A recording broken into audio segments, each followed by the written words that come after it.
Kitsoft, it is called Liquio, is served as a foundational layer for digital services for governments, including governmental portal and digital workflows in it. So our company had 11 years of experience, and we implemented more than 200 of solutions in Ukraine, and we started this 5 years ago with the Ukrainian government and helped them through this journey the last 5 years and implemented more than 150 digital services on Liquio. It's already quite insightful, but if you dig a little bit deeper in this, for you, what in effective private-public collaboration look like when you face challenges, and how is Kitsoft actually addressing those? There were a lot of challenges, of course, but first of all, I need to tell you that the leadership of Ministry of Digital Transformation of Ukraine is quite exceptional.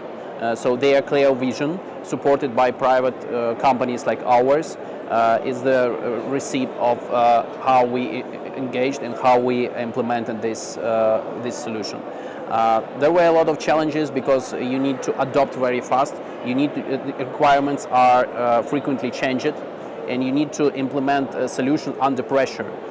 Throughout our implementation of Diia ecosystem, there were first challenge of COVID and the second challenge of full-scale war in Ukraine, and we used to work under pressure. Our solution is really battle-tested, and we implemented it in very tough conditions. So it took us only, on average, 2 months to implement new service. Yeah. So we reduced time to launch of the service because we used our modern approach and also our stable and battle-tested technology.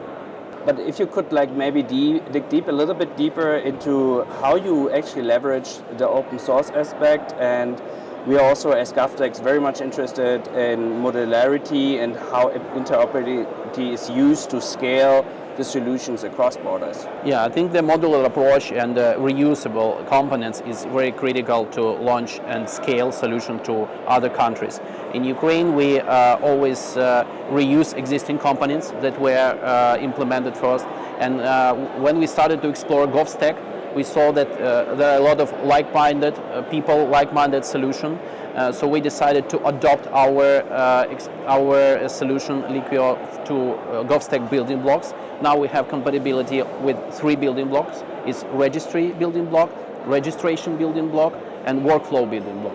So we use them and we aim to transfer our solution and our knowledge to other countries with this approach. Specifically to GovStack, how does GovStack's two-sided market, its approach, help to bridge the gap between local innovation and global standards? First of all, we should share the same standard because the standards is a common language for governments, for businesses, and for international donors. So you can reduce costs needed for implementation, and you can reuse components implemented in one country, you can reuse it in another country. So I think this goal of GovStack is really critical, and this is something that we strongly support. As GovStack, we are very much interested in collaborating and having opportunities for the private sector. So for us, it's crucial to make it easy for you as Kitsoft, as private companies, how to engage with GovStack and how you would also benefit from that. So let me ask me concretely, like with your Liquio platform, which is already listed on GovMarket and which is compliant to the building blocks, registries, registration, and workflow. What actually motivated you in the first instance to join GovStack, and what were the major milestones you achieved so far? First of all, our first goal was to make this compliance. We did it around a year ago. And then we started to explore how we can contribute to digital journey for other countries.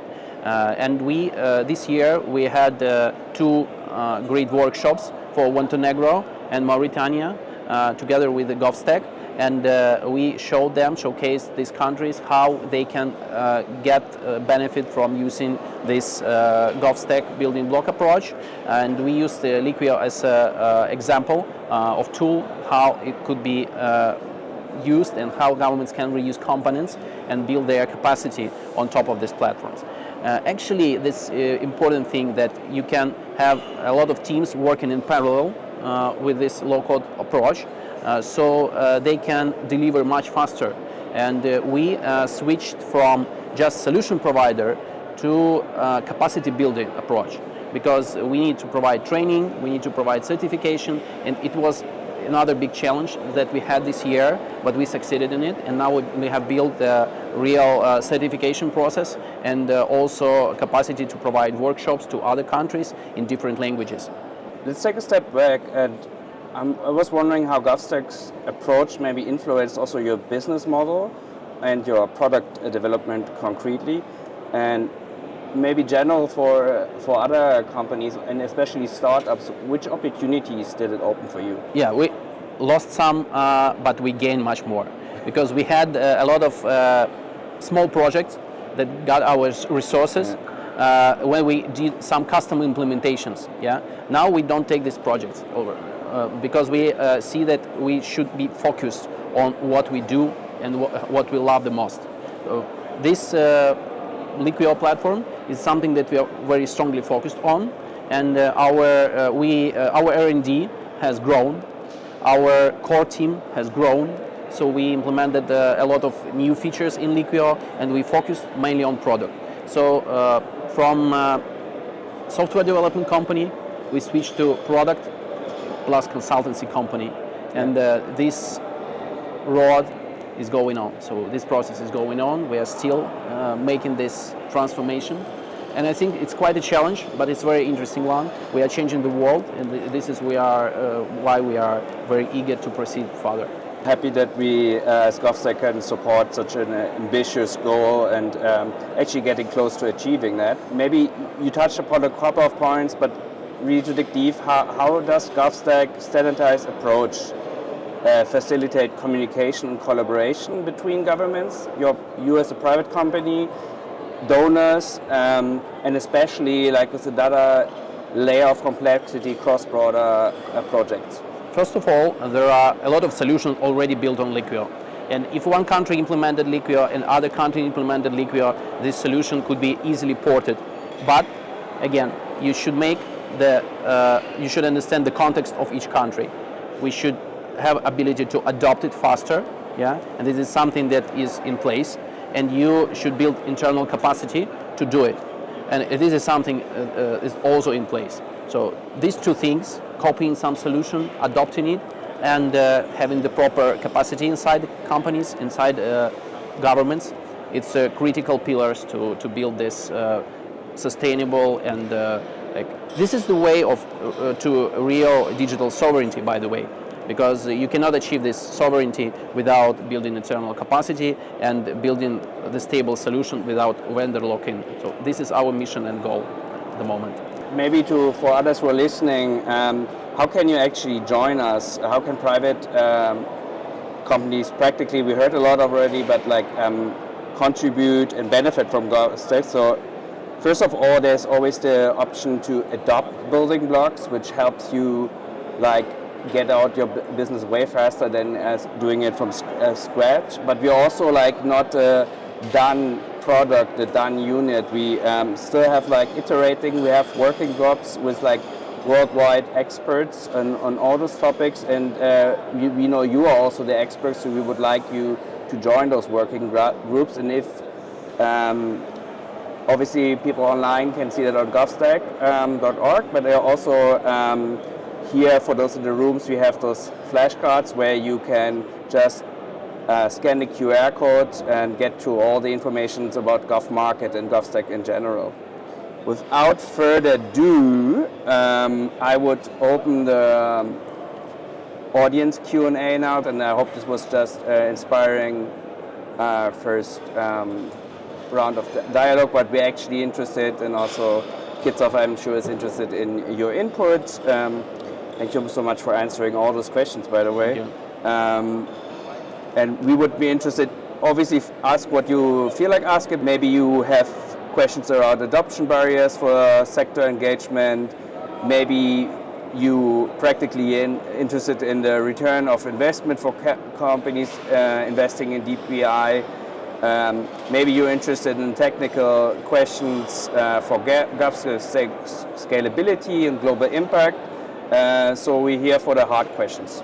This platform is open source, so we started to transfer the code and the code ownership to the government years ago. And now we're working with the Ministry of Digital Transformation of Ukraine to finally open source the whole code base of Liquio. And it's a plan for next month or so to open source it fully. Yeah, now its core of Liquio is open source, but the plan is to make full open source of the whole platform to avoid any vendor lock-in. If I can also take the opportunity to answer that for GovStack, so we as a DPI framework or toolbox, we are vendor neutral, but we also, this is the two-sided market, which we also see the need to not just provide the DPI building blocks and framework, but also then bring it basically to the beneficiary, and that happens, as we just heard, like through companies like Kyiv. So we have like this Gov market where you can, as a company, join and get basically your products GovStack compliant. So we have like requirements for each of the DPI building blocks, and if you're interested in that, then as a company you can join our market, and then you're obviously as a private company not vendor neutral, but you still benefit from our vendor neutral approach in the first place. Yeah, it's very important to have localization actually, because in each country you should adopt several languages. So we make it very easy to localize all the functionality of Liquio. So it can take about a month or two to localize the platform in a new language. We already have localized it in German, in English of course, in French, and we have plans to localize it in Spanish. So our plans to localize it to all popular languages, and still each country can adopt to their own languages and add them additionally on top of existing ones. So it's open to localization to new languages. Yeah, and that's also why Kyiv is part of Gov Market, because this is exactly language and inclusivity for GovStack relevant, and we operate all over the globe, in most, not all, but most of the continents, and scalability and modularity is basically at the core of GovStack, and as you just heard, we have great companies and partners like Kyiv here.